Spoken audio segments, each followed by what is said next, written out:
महादेवी हत्तीने नेत्यांची राजकीय झळ बसण्याच्या धास्तीने धावपळ। नांदणी जैन मठातील महादेवी तथा माधुरी हत्ती उद्योगपती अंबानी यांच्या वनतारा पशुसंग्रहालयाकडे पाठवण्यात आला। यावरून एकीकडे वनतारा अंबानी उद्योग समूह त्यांची उत्पादने त्यांच्या विरोधात महादेवी हत्ती नांदणीला परत आणण्यासाठी सर्वपक्षीय नेत्यांनी कंबर कसली आहे। त्यातही आगामी निवडणुकीत ज्यांना राजकीय झळ पोचू शकते त्याची अधिक धावपळ सुरू आहे। त्यामुळे अशा पक्षांच्या नेत्यांच्या हालचालीची राजकीय अंगाने चर्चा होत आहे।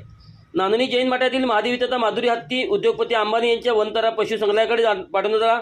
यावरून इकडे वनतारा अंबानी उद्योग समूह त्यांची उत्पादने यांच्या विरोधात जनभावना तप्त होऊ लागल्या आहेत। विषयाची व्याप्ती मोठी असल्याने त्याचे राजकीय परिणाम होण्याची शक्यताही दिसू लागली आहे। याची झळ बसू शकते याची जाणीव होऊ लागल्याने संबंधित नेत्यांनी धावपळ अधिकच वाढवली आहे। नांदणी हे शिरोळ तालुक्यातील गाव। याच तालुक्यात स्वाभिमानी शेतकरी संघटनेच्या कार्यकर्त्यांची संख्या सर्वाधिक आहे। या तालुक्यात जैन धर्मियांची संख्या ही मोठ्या प्रमाणात असून नेते मंडळींची त्याच समाजाची जादा आहेत।